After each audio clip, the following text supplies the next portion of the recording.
Hyundai Santa Fe and Sport models haven't seen a full redesign since the 2013 model year. For 2017, Hyundai looks to make both vehicles much more competitive by offering high-end safety technologies and updated styling too. So is the Santa Fe a much more competitive vehicle now? Well, let's go ahead and find out and check out this 2017 Hyundai Santa Fe.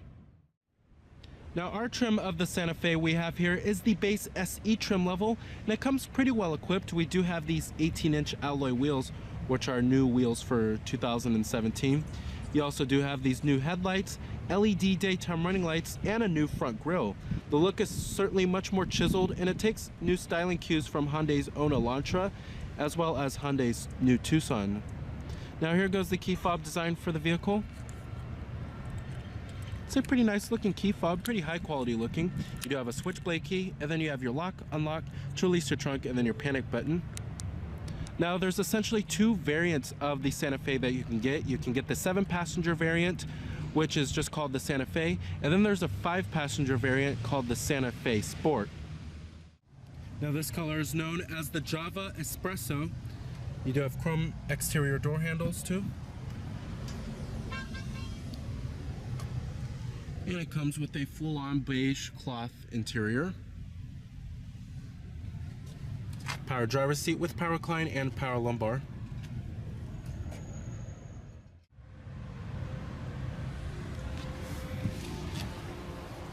Alright, now stepping on inside of the Santa Fe here, you do have ease of ingress and egress. And the cabin design is pretty stylish and high quality looking. However, not much has changed a whole lot in terms of the interior styling for the 2017 model year. Push button ignition is available on higher end trim levels.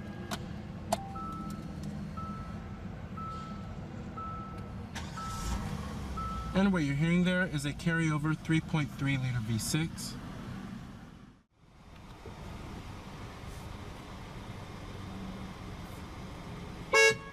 Coming to your transmission, we have a 6-speed automatic. It's carryover. You also do have manual shiftability. And when you put the vehicle into reverse, you do have a rear view camera with guidance signs and trajectory. And I'm gonna go ahead and turn on the lights. And you also do have the hazards. Okay. Driver's window and the front passenger window are fully automatic. Let's go ahead and pop up the hood, check out the engine bay. Heated exterior mirrors, and you also do have a little blind spot mirror.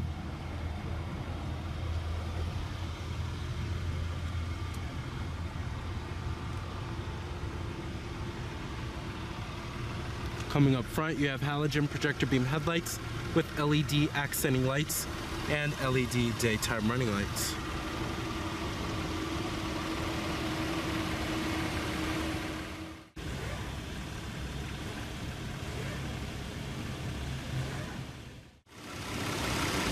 Now powering the Santa Fe here is your carryover 3.3 liter V6 paired with your 6-speed automatic that is your only gearbox available. It produces 290 horsepower at 6,400 RPM and 252 pound-feet of torque at 5,200 RPM, with EPA estimates being 18 in the city and 25 on the highway. And it does run on regular unleaded fuel. You can go for front-wheel drive or you can go for all-wheel drive. If you go for the Santa Fe Sport, you're going to get a turbocharged 4-cylinder engine. Trims of the Santa Fe start at the base SE trim level, like how we have here, which starts at $30,800. The Limited starts at $34,950. The Ultimate, you're looking at $38,700, and the Limited Ultimate, you're looking at $39,400. Now the Santa Fe competes with vehicles in the 3-row crossover SUV class. This includes the likes of the Ford Explorer, Nissan Pathfinder, Dodge Durango, GMC Acadia, Honda Pilot, Toyota Highlander, and the Chevrolet Traverse. Now the new Santa Fe offers more high-end safety technologies such as lane departure warning and adaptive cruise control. On the top right here, we also do have roof rails and crossbars.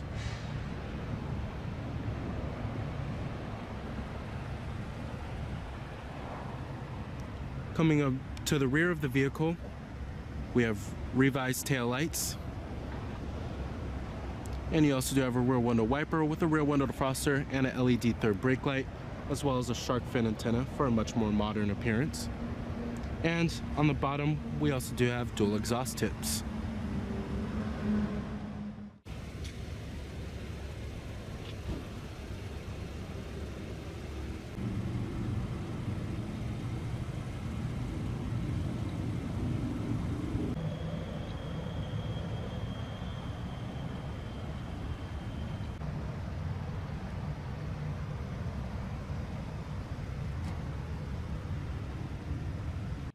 Like I said, EPA estimates, you're looking at 18 in the city and 25 on the highway.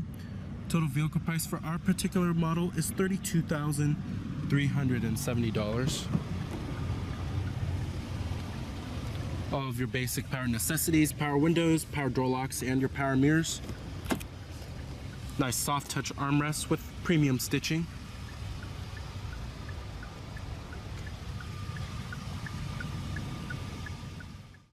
Now, interior quality of the Santa Fe is okay. It's pretty average for the class. Up here we have a nice soft touch upper door panel. Mid door panel is slightly padded, as well as the armrest. On the dashboard, it's this nice softly padded material too. Up here, this part is actually hard touch plastic. This part is nice and soft touch too. Build quality is okay. It's certainly very average for the class. Some of the interior trim and pieces do have some panel gaps, but it's not a bad interior. Overall, fit and finish is okay. It can be a little bit better, but I really do love the contrast that the interior has with the beige and the dark brown. It certainly does not look austere or Spartan inside of here, which is nice. Now, coming to the steering wheel design, the steering wheel is okay looking. It's fairly stylish. But we do have your voice recognition, Bluetooth phone controls, and then you have your steering wheel mounted I/O controls, and then your cruise control. Like I said, adaptive cruise control is optional now. Coming to these buttons right here, this controls your information center, which I'll get to in just a second. There's also many nooks and crannies that you could store the family's items inside of here, like down here in this storage compartment, as well as the center console. There's lots of space with a removable tray. And down here, it's not too shabby. It's actually pretty deep. And the center console lid is nice and soft touch and stitch.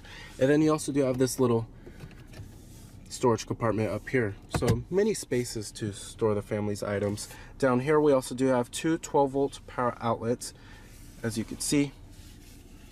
And then you have a USB port with iPod integration, your auxiliary input, then dual cup holders. Up here you also do have your Hyundai BlueLink telematics system, and then you also do have SOS Safety Connect, sunglass container, map lights. Over here is where you'll also find your different driver selectable modes. You also do have downhill descent control and your traction control off button. Coming to the gauges and the instrument cluster, it's a very traditional looking setup with your tachometer and your coolant temperature on the left, and then your speedometer and your fuel gauge on the right. Coming in the center right there, this shows you various amounts of vehicle information, such as your fuel range, your average fuel economy.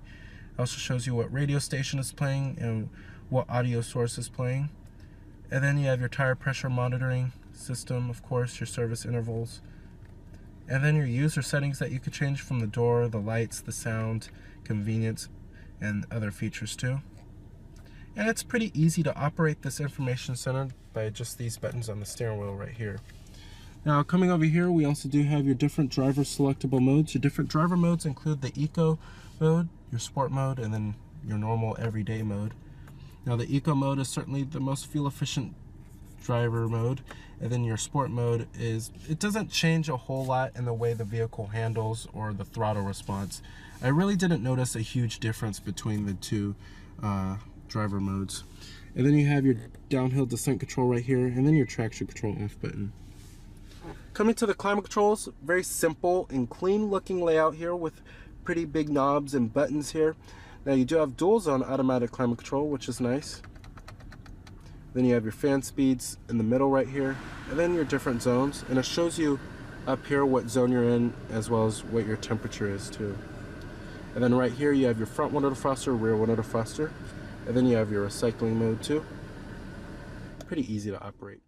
Seating comfort is okay in the Santa Fe. I found these seats to be a little on the firm side, but they do offer a pretty good amount of support, and the thigh support is excellent too.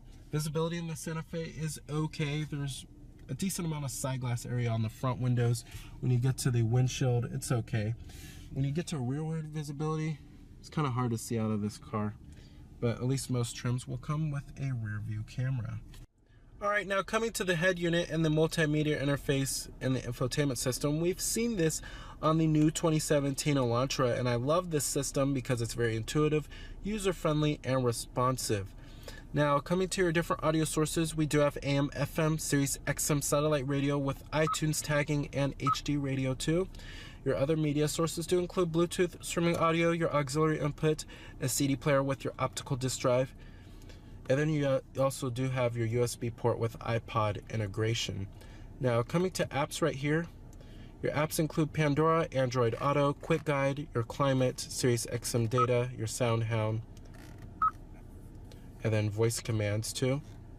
Then you have your BlueLink, which gives you your driving info, vehicle diagnostics, your BlueLink settings. Coming to setup, you could change many different settings, such as the sound, display, phone, BlueLink, connectivity, home screen, Wi-Fi. And I love how you could swipe like this. It works kind of like a tablet and it feels very natural feeling. Language, voice recognition, keyboard, screensaver, system info too. And then if you click on climate right here, you can actually access your climate from right here too, so you don't have to do it by the buttons down here, which is pretty nice. Of course, you can hook up your Bluetooth phone and have all of your contacts stored on here and have an integrated dial pad, all that good stuff. But as you can see, this system is very responsive. It's very lightning quick. And then you also do have your connectivity for your Android Auto and Apple CarPlay. So what you have to do is have a USB connected into the system right here, and then you hook it up to your smartphone, and then it'll integrate your smartphone basically onto the system, which is pretty cool. And many cars still don't have that nowadays, Apple CarPlay and Android Auto. Overall, love this system, very intuitive and responsive, and is one of the best infotainment systems and one of the best head units in the business. We also do have Wi-Fi, hotspot, and LTE too. Now, driving the Santa Fe here, the 3.3 liter V6 is probably the best aspect about driving this vehicle because it's a very strong powertrain and it's very responsive. The 6-speed automatic transmission is a very responsive pair with this V6 engine here. Now, the ride quality is not plush, nor is it too firm. It's kind of just in the middle, and it doesn't really offer a good balance between good ride comfort and good handling. The ride comfort I wish was just a little bit more softer, a little bit more plush, but it's certainly not jarring or anything of that nature, but it's just not as plush as some other competitors in the class. The handling is okay. You can feel for where this vehicle is trying to go, and it's very predictable. It does offer a decent amount of driver feedback. Is it the sportiest midsize 3-row crossover drive? No, but it's certainly better than some of its competitors. Overall, I think the best part about driving this vehicle is the 3.3 liter V6 for sure. All right, and let's go ahead and shut down. Let's go and check out the rest of the car.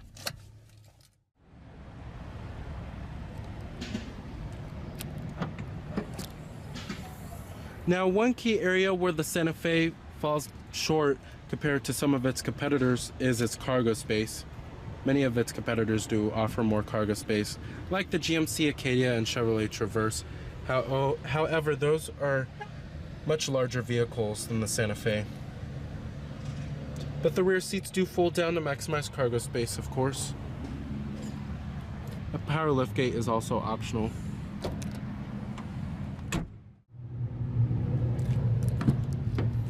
Build quality and materials do follow through in the rear, which is nice. Now, the second row seats back here, they do recline. And they do slide forward and aft for greater comfort. But back here you will find a 12-volt power outlet and dual map pockets. The seats back here are also quite comfortable. They're actually just as plush as the front ones too. Headroom back here is pretty good, as well as legroom. However, one gripe I do have about the Santa Fe is that there is no optional rear seat entertainment system for the kids back here. So if you're looking for that, you're out of luck. All right. And you also do have a rear center armrest with cup holders, of course. Forgot to mention that. Now, access into the third row isn't as good as some other mid-size 3-row crossovers. Some do offer easier mechanisms like the Honda Pilot, as well as the Nissan Pathfinder I just tested out. Now back here, it's certainly only recommended for small children. Now when you push this seat all the way back, it's pretty cramped back here. That's why it's only recommended for small children. But the rear seat headrests back here are also adjustable, and you also do have a little storage compartment, a cup holder, and climate controls back here, which is nice. Alrighty. Full manual passenger seat. Glove box compartment. Nice and damp. So the 2017 Hyundai Santa Fe is a competent choice for a 3-row crossover. With its powerful V6 engine, it's great value, and pretty good amount of features for the money. So remember that this is Cameron Birch from Cameron's Car Reviews.